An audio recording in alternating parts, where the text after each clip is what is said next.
الحمد لله نحمده ونستعينه ونستغفره ونؤمن به ونتوكل عليه ونعوذ بالله من شرور أنفسنا ومن سيئات أعمالنا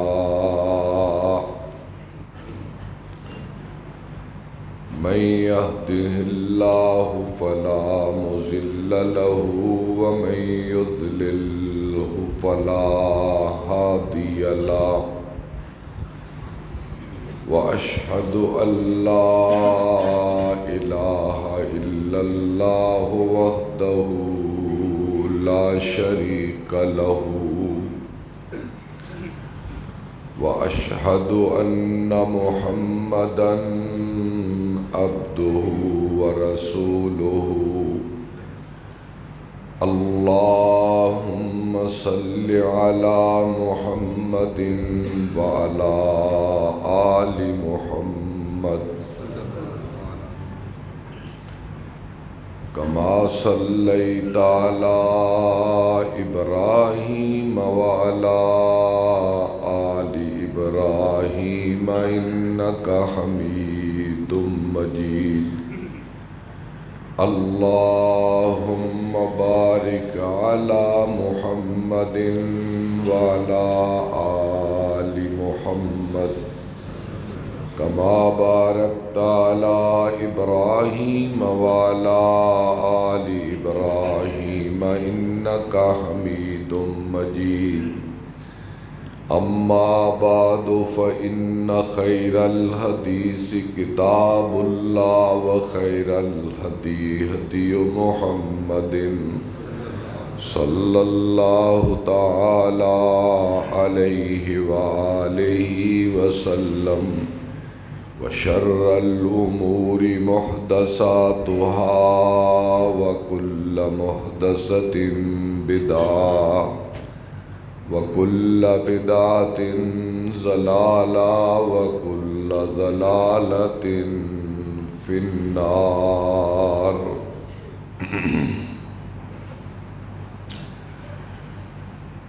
قل إن اجتمعت الإنس والجن على أن يأتوا بمثل هذا القرآن لا يأتون بمثله ولو كان بعضهم لبعض ظهيرا صدق الله العظيم.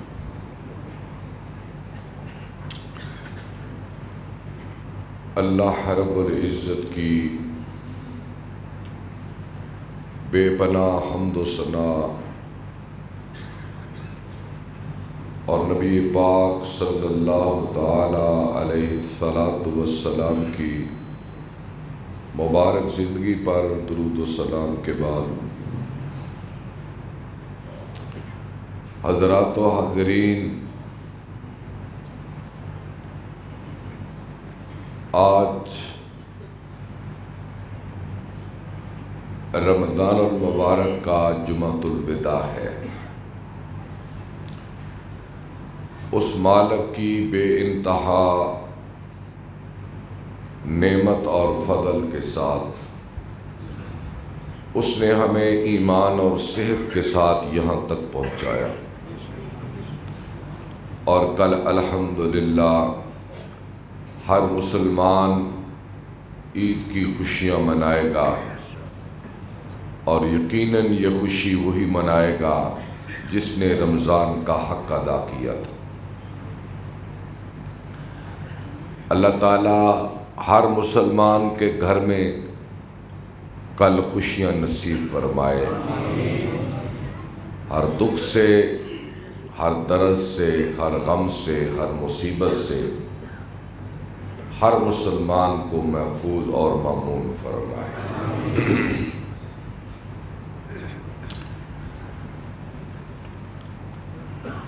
ہر سال رمضان کا آخری خطبہ جمعہ عظمت قرآن کے عنوان پر ہوتا ہے، کیونکہ اللہ رب العزت نے اس قرآن کو لیلۃ القدر میں نازل فرمایا، اور لیلۃ القدر رمضان کے آخری عشرے کی 5 راتوں میں سے ایک رات ہے، اور آج سے 1400 برس پہلے جب قرآن کے اترنے کا آغاز ہوا تو اس وقت 23 رمضان المبارک تھی، اور جبریل یہ آیات لے کر آئے، اقرا بسم ربک الذی خلق۔ یہ آیات جبریل امین جب لے کر آئے اس وقت 23 رمضان کی رات تھی، اور وہی لیلۃ القدر تھی، اس کو اللہ نے لیلۃ القدر کہا ہے۔ تو اس سے ایک مسئلہ تو یہ نکلا کہ لیلۃ القدر کوئی مخصوص رات نہیں ہے، 23، 25ویں، 27ویں اور 29ویں میں سے، جیسے کچھ احباب کا خیال ہے کہ یہ 27 رمضان المبارک ہے۔ یہ 27 رمضان نہیں، یہ 5 راتوں میں کوئی ایک رات بھی لیلۃ القدر کی ہو سکتی ہے۔ اس میں ہم نے قرآن کو نازل کیا، اس کے 2 معنی ہیں۔ ایک معنی تو یہ صاف ہے کہ اس رات میں نزول قرآن کا آغاز ہوا، ایک تو ترجمہ یہ ہے، اور ایک ترجمہ یہ ہے کہ اس رات کو ہم نے لوح محفوظ سے، چونکہ قرآن مجید لوح محفوظ پہ لکھا جا چکا ہے، کب سے؟ زمین و آسمان کے پیدا ہونے سے پہلے لکھا جا چکا ہے۔ وہاں سے اللہ نے اس کو آسمان دنیا پر مکمل، کامل، اکمل بنا کر پہلے آسمان پر ایک جگہ پہ اتار دیا، اور پھر جوں جوں ضرورت پڑتی رہی، واقعات پیش آتے رہے، تو جبریل امین وہاں سے قرآن کی آیات کے موتی چن چن کر نبی رحمت کو دیتے رہے۔ یہ 2 معنی اس کے۔ ہم نے اس کو اتارا۔ قرآن ہمارے پیغمبر صلی اللہ علیہ وسلم کا معجزہ تھا، ہے اور رہے گا۔ صرف ہمارے نبی صلی اللہ علیہ وسلم ایک ایسی شخصیت ہے کہ جن کا معجزہ ان کی زندگی میں بھی، ان کے جانے کے بعد بھی، اور قیامت تک باقی رہے گا، اور کسی نبی کا معجزہ ان کے جانے کے بعد باقی نہیں رہا، یا ظہور ہوتے ہی ختم ہو گیا، یا ان کی زندگی کے ساتھ وہ اپنا وجود کھو بیٹھا۔ میں اس کی مثالیں دیتا ہوں۔ حضرت عیسیٰ علیہ السلام مردوں کو زندہ کرتے تھے، سنا ہے نا آپ نے؟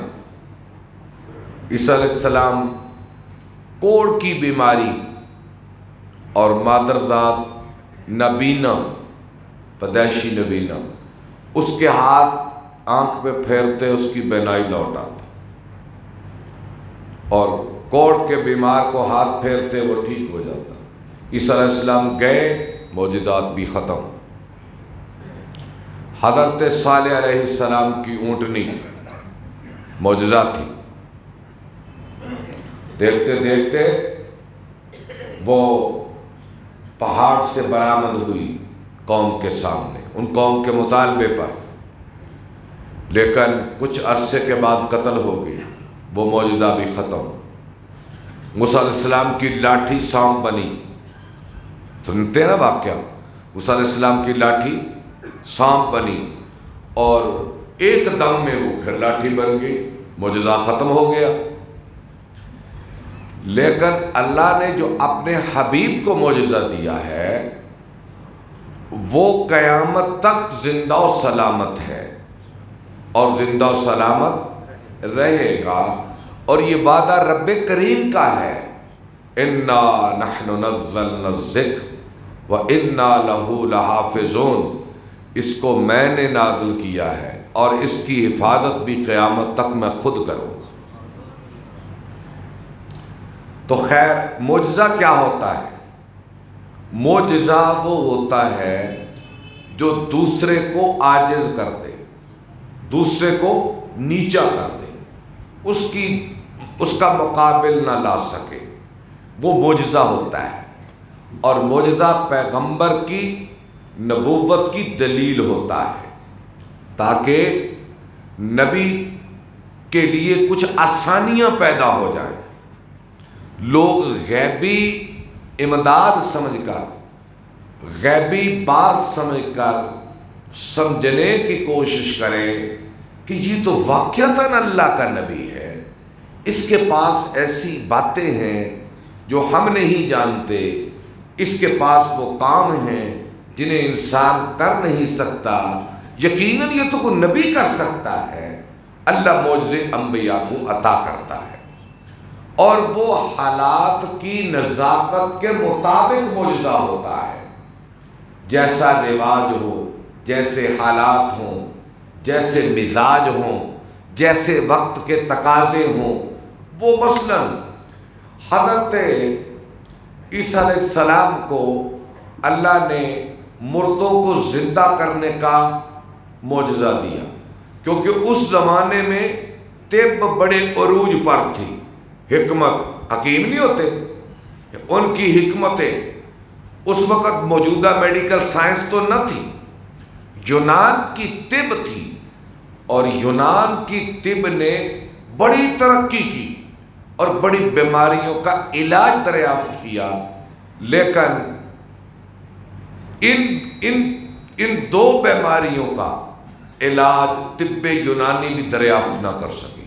مثلا برس سمجھتے ہیں کوڑ کی بیماری، یہ جو کوڑ ہوتا ہے جسم گل جاتا ہے، اور یہ الرجی کی سب سے خطرناک قسم ہوتی ہے، بلکہ یوں کہ یہ کہ الرجی کی بہت ساری اقسام آج بھی لا علاج ہیں، اس کا کوئی دنیا میں علاج نہیں ہے، اور اس کی خطرناک ترین صورت یہ کوڑ ہوتا ہے، جسم میں پھوڑے کا آ جانا، پیپ کا بہنا، پانی کا بہنا۔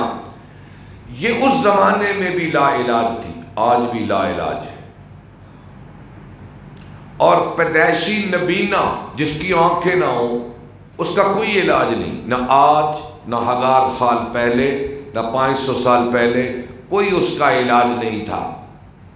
تو اللہ تعالیٰ نے عیسیٰ علیہ السلام کو یہ معجزے دیے کہ جو طبیب ہیں، حکیم ہیں، لوگ ان کا بڑا احترام کرتے ہیں اس زمانے میں، اس وجہ سے کہ ان کے پاس علم طب ہے اور یہ بیماریوں کا علاج کرتے ہیں۔ اللہ نے عیسیٰ کو وہ اعجاز دیا، وہ معجزہ دیا جو کام حکیم نہ کر سکے، طبیب نہ کر سکے، معاشرہ نہ کر سکا۔ تو عیسیٰ علیہ السلام کہنے لگے لاؤ بھائی، وَأُبْرِئُ الْأَكْمَحَ وَالْأَبْرَصَ، لاؤ میرے پاس، میں پیدائشی نبینے کو میں ٹھیک کرتا ہوں، وَالْأَبْرَص، اور کوڑ کے بیمار کو میں ٹھیک کرتا ہوں۔ قوم اپنے بچوں کو لے کے آئی، مادرزاد نبینوں کو عیسیٰ علیہ السلام نے ہاتھ پھیرا تو دیکھنے والے بن گئے، بینائی لوٹ آئی، اور کوڑ کے مریضوں کو ہاتھ پھیرا، شفا یاب ہو گئے۔ اور موت تو ایک ایسی چیز ہے جس کا علاج تو دنیا میں کسی انسان کے پاس نہ تھا، نہ ہے، نہ ہوگا۔ عیسیٰ علیہ السلام کیا کہتے ہیں؟ عیسیٰ علیہ السلام کہتے ہیں لاؤ مردوں کو، میں ہاتھ لاتا ہوں، زندہ ہو جائیں گے۔ وہ مردوں کو ہاتھ لگاتے، زندہ ہو جاتے۔ تو وقت کے ساتھ ساتھ جادوگروں کا بڑا دور تھا حضرت موسیٰ کے زمانے میں. جادوگر جادو کرتے اور انہوں نے جادو کیا نا، چھوٹی چھوٹی رسیاں پھینکی، سانپ بن گئے.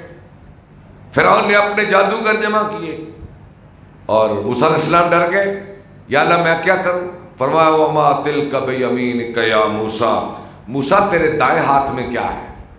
قال ہی عصای اتوکأ علیہا واہش بہا علی غنمی ولی فیہا معارب اخری. یا اللہ یہ لاٹھی ہے، پتے جھاڑتا ہوں بکریوں کے لیے، اور بھی بڑے کام ہیں اس سے کرتا ہوں. کہا اس کو پھینک دو، پھینکا، وہ اژدہا بن کے جادوگروں کے چھوٹے چھوٹے سانپوں کو کھا گیا. جادوگر مسلمان ہو گئے، سوریوں پہ چڑھ گئے، مگر موسیٰ کے دین سے نہیں گرے. جادوگروں نے دیکھا کہ ہم تو جادوگر ہیں، لیکن موسیٰ جادوگر نہیں. اس نے جو معجزہ پیش کیا ہے یقیناً یہ خدا کا رسول ہے، ایمان لے آئے. اسی طرح عرب میں جب حضور تشریف لائے تو عربی ادب بڑے عروج پر تھا. جو جتنا بڑا شاعر ہوتا اتنی عزت پاتا، جتنا وہ کلام کی قسموں کو جانتا اتنا بڑا معزز محترم ہوتا. تو اللہ پاک نے زمانے کے آخر میں اپنے حبیب صلی اللہ علیہ وسلم کو قرآن جیسی ایسی عظیم عطا کی کہ پورے عرب کے عرب دان جمع ہو کر قرآن مجید کا مقابلہ نہیں کر سکے. انہوں نے کہا نا کہ معاذ اللہ یہ نبی کسی سے سیکھ کے آتا ہے، کہیں سے لاتا ہے. تو اللہ نے کہا اچھا بھی اگر نبی لاتا ہے تو تم بھی لے آؤ. جو استاد پیغمبر کا ہے وہ بھی تو کوئی عرب کا آدمی ہے نا، جس سے لکھوا کر یہ نبی لے آتا ہے. تم بھی جاؤ، عرب کے شعراء کے پاس جاؤ، ادیبوں کے پاس جاؤ، اور جا کر کہو کہ محمد کی بات کا جواب ہمیں لکھ کر دے دو. اور یہ چیلنج کیا اللہ نے، وَإِن كُنتُمْ فِي رَيْبٍ مِّمَّا نَزَّلْنَا عَلَىٰ عَبْدِنَا فَأْتُوا بِسُورَةٍ مِّن مِّثْلِهِ وَادْعُوا شُهَدَاءَكُم مِّن دُونِ اللَّهِ إِن كُنتُمْ صَادِقِينَ. جاؤ مکے کے لوگوں، عرب کے لوگوں، سارے ایک دوسرے کے مددگار بن جاؤ. فاتو بے سورتن، قرآن کی 114 سورتیں، کوئی ایک سورت اس کے مقابلے کی لے آؤ، جاؤ. اور یہ چیلنج آج بھی موجود ہے اور قیامت تک موجود رہے گا. بلکہ میں نے تو ایک جگہ عرض کیا تھا یہ چیلنج دنیا کے ہر کونے تک پہنچ چکا ہے. دنیا کی 206 زبانوں میں قرآن کا ترجمہ ہو چکا ہے. کتنی زبانیں؟ 206. اور یہ چیلنج تو دنیا کے کونوں کونوں تک پہنچ چکا ہے. اور آج سوشل میڈیا کا دور ہے. کبھی آپ نے سنا ہو کہ کسی مستشرق نے، یعنی اسلام کے معترضین نے، یورپ کے اندر یا امریکہ کے اندر، جہاں اسلام کے ایک ایک ٹاپک پر پی ایچ ڈی ہو رہی ہے، آج تک کسی نے کہا ہو کہ میں قرآن مجید کی ایک آیت کے مقابلے میں یہ آیت لے کر آیا ہوں؟ سنا ہو کبھی؟ ہر چیز کی نقالی اور عکاسی ہو رہی ہے، ہر چیز کی نقل بن رہی ہے. لیکن اسلام کے بدترین سے بدترین دشمن نے یہ تو بھونڈی حرکت کی کہ توہین رسالت کے مرتکب ہوئے، لیکن کوئی یہ نہیں کر سکا کہ قرآن جیسی ایک قرآن لا کر، آیت لا کر وہ لکھ کے بتا سکا. کبھی سنا ہی نہیں سکتے. اور چیلنج کی پختگی دیکھو، فرمایا کل ان اجتمعت الانس والجن. کیا چیلنج ہے خدائی؟ کل ان اجتمعت الانس والجن ولا ان یاتوا بمثل هذا القرآن لا یاتون بمثلہ. اگر جن اور انسان سب مل جائیں اور مل کر قرآن جیسی ایک صورت بنانا چاہے تو لا یاتون بمثلہ ہی، اس کی مثل ایک صورت نہیں لا سکتے.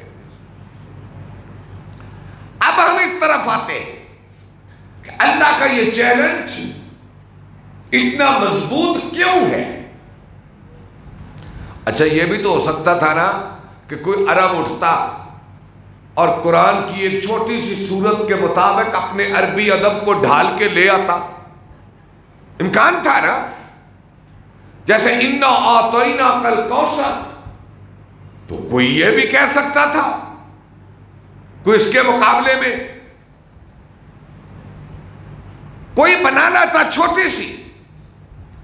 ایک شخص نے یہ بھونڈی حرکت مکے میں کی تھی. شاید آپ کو علم میں ہو یہ نا، مکے کے ایک شخص نے یہ بھونڈی حرکت کی تھی.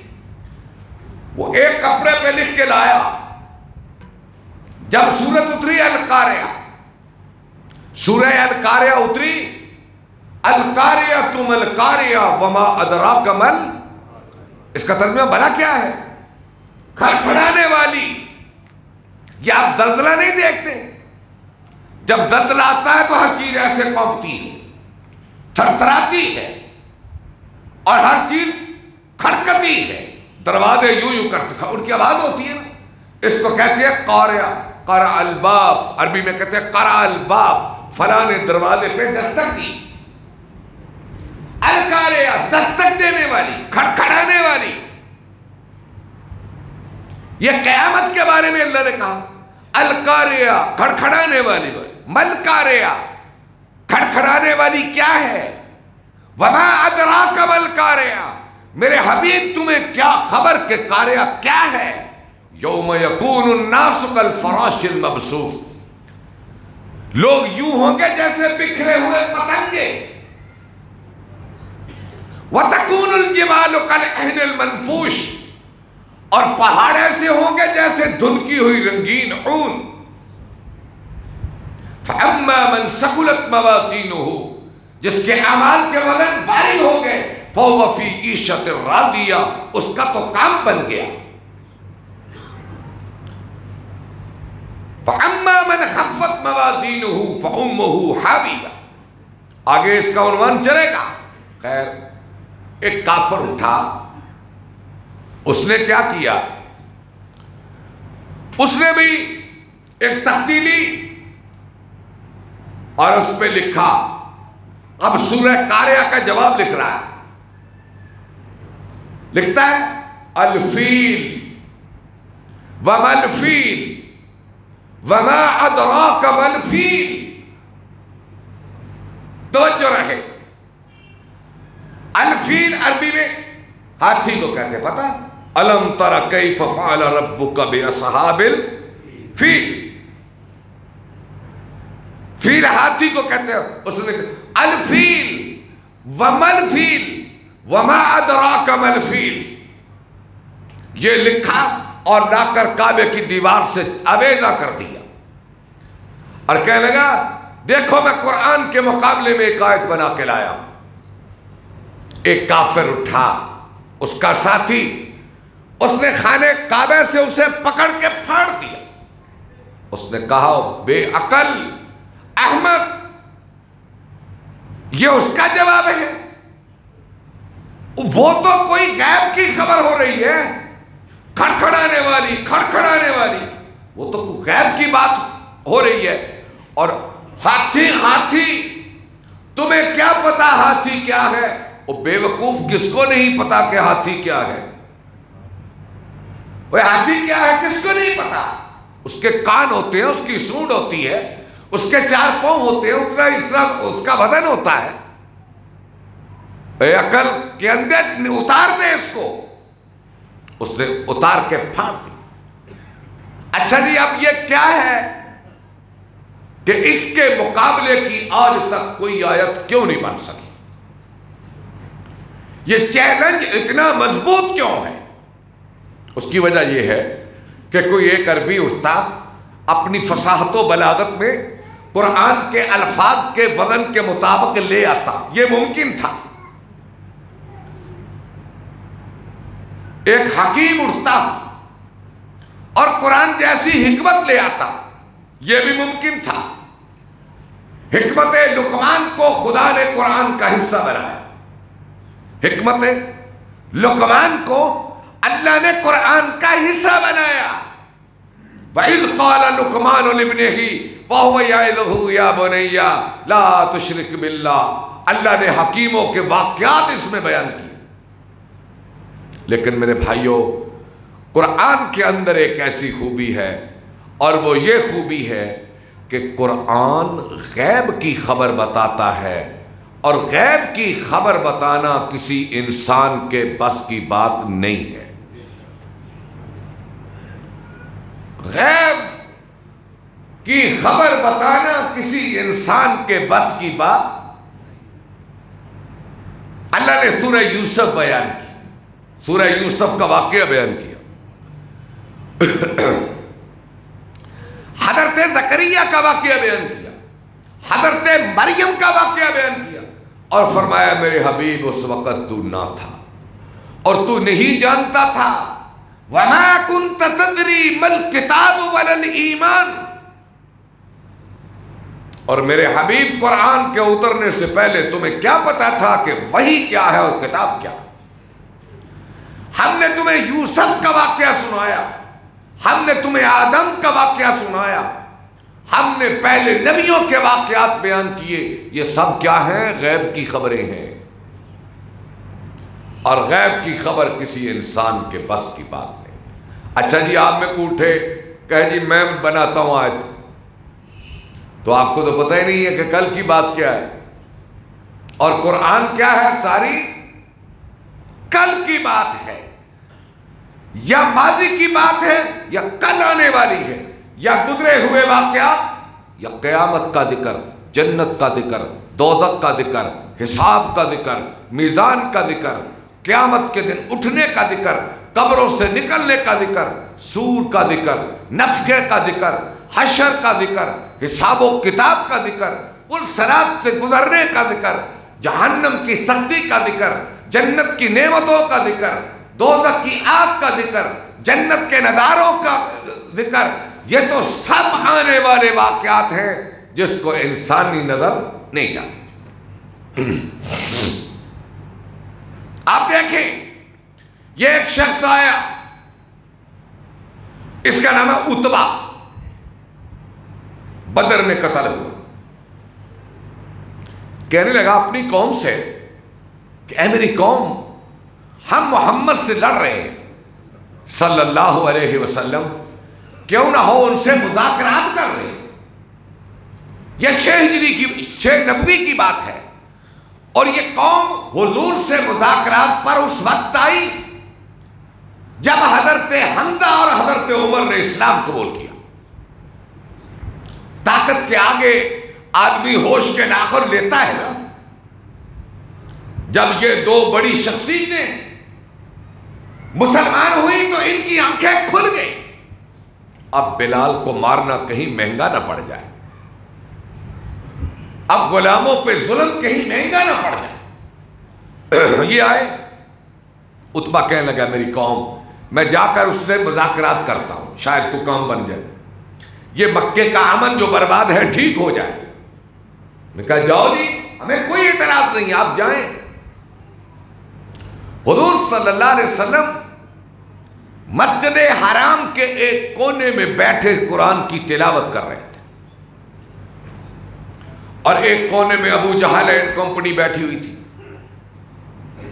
اور اتبا ان کے مشورے سے نکلا اور آپ کے پاس پہنچا. رشتے میں چچا تھا حضور کا، رشتے میں چچا تھا.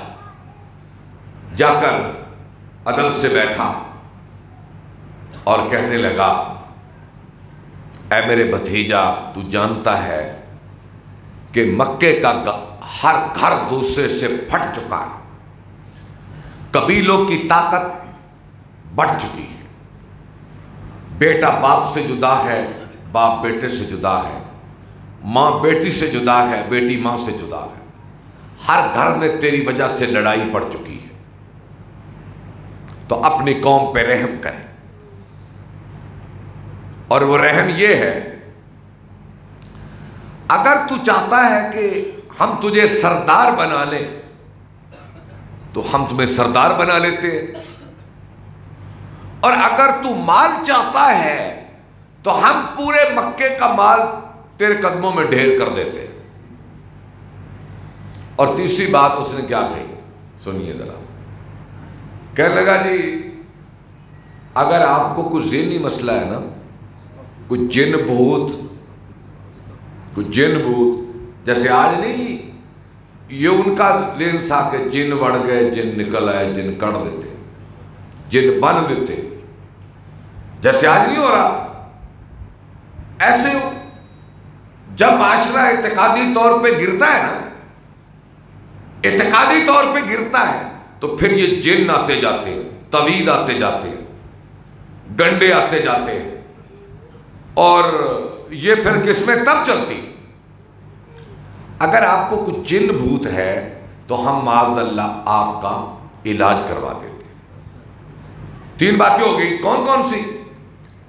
مال دے دیتے ہیں، سردار بنا لیتے ہیں، اور اگر آپ کو کوئی مسئلہ ہے ذہنی تو ہم آپ کا علاج کروا دیتے ہیں۔ آپ نے فرمایا چچا تیری بات مکمل ہو گئی؟ کہنے لگے مکمل۔ پھر اس کے بعد وہ دونوں ہاتھ زمین پہ ٹیک کر بیٹھ گئے، اور آپ نے فرمایا چچا تم نے اپنی بات کر لی، اب میں اپنی بات کرتا ہوں۔ آپ نے اعوذ باللہ من الشیطان الرجیم بسم اللہ الرحمن الرحیم حامیم کتاب فصلت آیاتہ قرآنا عربیا لقوم یعلمون بشیرا ونذیرا فاعرض اکثرهم فهم لا یسمعون۔ یہ سورہ حامیم سجدہ، حامیم سجدہ آپ پڑھتے گئے، اتبا سر جھکاتا گیا، فلما بلغ علی ھذہ الآیہ، جب آپ اس آیت پر پہنچے نا، فَقُلْ أَنذَرْتُكُمْ صَاعِقَةً مِثْلَ صَاعِقَةِ عَادٍ وَثَمُودَ۔ اس کا ترجمہ یہ تھا، اے لوگو میں تم کو ڈراتا ہوں اس جیسے عذاب سے جو عاد و سمود پہ آیا، میری بات مان لو ورنہ اس جیسا عذاب تم پہ بھی آ سکتا ہے۔ تو یہ کھڑا ہوا اتبا اور حضور کے منہ پہ ہاتھ رکھ دیا اور کہنے لگا میرے بھتیجا اپنی قوم پہ رحم کرو، اپنی قوم پہ رحم کرو، یہ عذاب کی بات نہ کرو، ہمیں ڈر ہے کہ تیرے کہنے سے کہیں عذاب نہ آ جائے۔ آپ نے فرمایا اتبا جو تو نے کرنا تھا تو نے کر دیا، جو میں نے کہنا تھا وہ میں نے کہہ دیا، اب فیصلہ تو خود کر لے۔ اتبا اٹھا اور قوم انتظار کر رہی تھی کہ دیکھتے ہیں کہ انجام کیا نکلتا ہے، مذاکرات نتیجہ خیز ہوتے ہیں یا نہیں ہوتے۔ قوم نے پوچھا اتبا کیسا ہوا؟ اتبا کہنے لگا میں تمہیں بتاتا ہوں، میں تمہیں خبر دیتا ہوں کہ اس نے مجھ پہ ایسا کلام پیش کیا ہے، ایسی آیات پڑھی ہیں، واللہ جن کی جڑیں زمین میں ہیں اور جن کی شاخیں آسمان تک جان پہنچی ہے۔ نہ وہ کہانت ہے، نہ جادو کی بات ہے، نہ شاعر کی بات ہے، واللہ میں ساری قسمیں جانتا ہوں عربی ادب کی، میں شاعری کی ساری قسمیں جانتا ہوں، نہ وہ شاعری ہے، نہ وہ ادب ہے، نہ وہ جھوٹ ہے، نہ وہ جنون ہے، نہ وہ پاگل پن ہے، مجھے تو مستقبل کی کوئی نوید لگتی ہے، یا تو یہ پوری دنیا پہ غالب آ جائے گا اور اگر غالب آ گیا تو تمہاری عزت ہوگی، اور اگر ناکام ہوا تو تمہارے راستے سے یہ پتھر ہٹ جائے گا۔ قوم کہنے لگی عتبہ تجھ پہ بھی محمد کا جادو چل گیا۔ یہ قرآن ایسا معجزہ ہے۔ اور یہ عمر بن خطاب نکلے گھر سے حضور کے قتل کا ارادہ لے کر، اور راستے میں کسی نے بتایا او عمر کیا محمد کے قتل کا ارادہ کیے جا رہے ہو، پہلے اپنے گھر کی خبر تو لو، تیری بہن اور تیرا بہنوئی مسلمان ہو چکے ہیں۔ پلٹے واپس آئے اپنی بہن کے گھر، دروازے پہ دستک دی، اور کیا دیکھا کہ آگے حضرت خباب بن ارت، خباب بن ارت، خباب بن ارت، اسلام کا غازی، اسلام کا بہت بڑا غازی، یہ حضرت فاطمہ حضرت عمر کی بہن، اس کے گھر میں سورہ طٰہٰ سکھا رہے تھے، اور ایک کتابچے پہ لکھی ہوئی تھی، اور سکھا رہے تھے حضرت سعید ابن زید کو اور ان کی بیوی حضرت عمر کی بہن حضرت فاطمہ، طٰہٰ سکھا رہے تھے، اور ان کے کان میں آواز پڑ گئی دروازے پر ہی، اندر آئے، کہا کہ اے سعید میں نے سنا ہے کہ تم بے دین ہو چکے ہو۔ اس نے کہا عمر بے دین نہیں ہوا، اگر ایک دین مجھے بہتر ملا تو وہ میں نے قبول کیا۔ آگے بڑھے، سعید کو زمین پہ گرایا، خوب مارا، اوپر سے بہن آئی چھڑانے کے لیے، خوب مارا، اور وہ بھی عمر کی بہن تھی، آگے سے کہنے لگی اے عمر اگر تم مجھے میرے کلمے کی وجہ سے مار رہے ہو تو پھر کان کھول کے سن لے، اشہد ان لا الہ واشہد ان محمد الرسول اللہ، میں اب پھر اللہ کی وحدانیت اور محمد کی رسالت کی گواہی دیتی ہوں۔ لہو تو ایک تھا، اور لہو کی گرمائش بھی ایک تھی۔ جب بھائی نے دیکھا کہ بہن آگے سے کھڑی ہو گئی ہے تو کہنے لگے اے فاطمہ، وہ دھیمی دھیمی آواز جو میرے کانوں میں پڑ رہی تھی وہ کہاں ہے تحریر؟ حضرت خباب بن ارت چھپے ہوئے تھے، باہر آئے اور سورہ طٰہٰ نکالی اور حضرت عمر پڑھنے کے لیے ہاتھ بڑھایا، فاطمہ نے ہاتھ جھٹک دیا اور کہا عمر لا یمسہ الا المطہرون، یہ اللہ کی پاک کتاب ہے، اسے پلید ہاتھ نہیں لگا سکتا، جاؤ غسل کرو، نہائے آئے اور پھر پڑھنے لگے طٰہٰ ما انزلنا علیک القرآن لتشقی الا تذکرۃ لمن یخشی تنزیلا ممن خلق الارض والسماوات العلی الرحمن علی العرش استوی، پڑھتے گئے، رہتے گئے، گرتے گئے، اور اس کو وہاں رکھا اور کہنے لگے فاطمہ مجھے بتاؤ کہ جس پہ یہ قرآن اترتا ہے وہ اس وقت کہاں ہے؟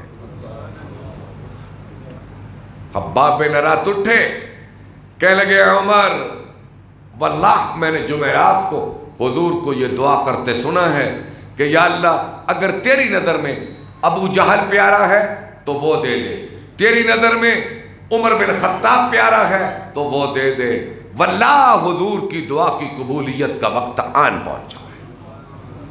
آگے عمر، پیچھے خباب، پیچھے سعید، چلے دار ارقم پر، کوہ صفا کے دامن میں۔ آگے خبر آئی کہ خطاب کا بیٹا آ رہا ہے، صحابہ میں ہلچل مچی، عبداللہ بن مسعود کمزور صحابی جانی اعتبار سے ڈرے، حضرت امیر حمزہ ابھی مسلمان ہوئے 3 دن ہوئے، کہنے لگے کیا ہوا؟ عمر آ رہا ہے، فرمانے لگے اگر خیر سے آیا تو خیر پائے گا، اگر شر کی نیت سے آیا حمزہ اس کی گردن کاٹ کے رکھ دے گا، آنے دو۔ دروازے پہ دستک ہوئی، حضور اندر تھے، وحی کا نزول ہو رہا تھا، آپ کو اطلاع دی گئی، عمر بن خطاب آئے، آپ اٹھے، جا کر عمر کا دامن پکڑ لیا اور کہا عمر کب تک جہالت کی وادیوں میں بھٹکتے رہو گے؟ اب وقت آن پہنچا ہے کہ عمر تیری ضرورت کو خدا محسوس کرتا ہے، چلے آؤ۔ دامن مصطفیٰ میں یہ کہنا تھا کہ عمر نے کلمہ پڑھا اور صحابہ نے نعرہ تکبیر کہا، اور جس کی آواز حرم کعبہ تک پہنچی اور کافر حیران و شفتر رہ گئے۔ یہ معجزہ ہے کہ جس کو پڑھ کے، جس کو دیکھ کر کافر مسلمان ہوتا تھا، اور پھر اتنے بڑے، ایک نہیں ہزاروں، قرآن مجید کی مدد سے اللہ نے اسلام کے دائرے میں لائے۔ اس لیے میرے بھائیوں، یہ ہدایت کی کتاب، یہ ایمان کی کتاب، یہ روشنی کی کتاب، یہ نور کتاب، یہ آخری کتاب، یہ ہدایت کا سر چشمہ، یہ نور کا سر چشمہ، یہ کامیابی کی کتاب، اسی طرح اللہ اس کو قیامت تک باقی اور جاری اور ساری رکھے گا، کسی کے مٹانے سے مٹے گی نہیں۔ اور یہ اس کی خوبی ہے کہ اس میں آج تک کوئی تحریف نہیں کر سکا، کوئی نہیں کہہ سکا کہ یہ حرف عہد رسالت میں تھا اور اب نہیں ہے، اور یہ لفظ عہد رسالت میں نہ تھا اب ہے۔ کوئی یہ بات نہیں کہہ سکا، کیونکہ معجزہ ہے اور معجزے کو کوئی بدل نہیں سکتا۔ اس لیے میرے بھائیوں، اللہ نے یہ کتاب قیامت تک باقی رکھی اور حضور کی ختم نبوت کی دلیل بنا کے رکھی۔ اگر یہ محفوظ نہ ہوتی تو ہم کہاں سے کہتے کہ اللہ کہتا ہے نبی کے بعد کوئی نبی نہیں آئے گا؟ کیا تھی دلیل ہمارے پاس؟ بتائیں جی۔ آج مرزائیت کو ہم کیا کہتے؟ اگر قرآن اپنی صحت کے ساتھ موجود نہ ہوتا تو ہم مرزائیت کو کیا جواب دیتے؟ آج ان کے جواب کے لیے یہی ہمارے پاس ہے کہ خدا کی کتاب کہتی ہے ما کان محمد ابا احد من رجالکم ولکن رسول اللہ و خاتم النبیین، کہ مرزائیوں یہ آیت کہتی ہے کہ میرا نبی آخری نبی ہے، اس کے بعد نبی نہیں۔ اور مرزائی کے اندر یہ جرت نہیں ہے کہ وہ یہ کہہ سکے کہ یہ آیت تو بعد میں عثمان نے داخل کی، عمر بن خطاب نے کی، ابو بکر نے جب جمع قرآن کیا تو یہ آیت لئی۔ یہ مرزائی بکواس نہیں کر سکے گا، اور قیامت تک آنے والا کوئی جھوٹا دجال اس آیت کا جواب نہیں دے سکے گا، کیونکہ اس کا ایمان قرآن کی صحت پہ ہوگا۔ قرآن کی صحت سے انکار کوئی کافر بھی نہیں کرتا۔ اختلاف تو صرف اس سے یہ ہے کہ یہ عیسیٰ پہ نہیں اتری، یہ محمد پہ اتری ہے۔ یہ عیسیٰ پہ نہیں اتری، اختلاف یہ ہے یہ محمد عربی پہ کیوں اتری۔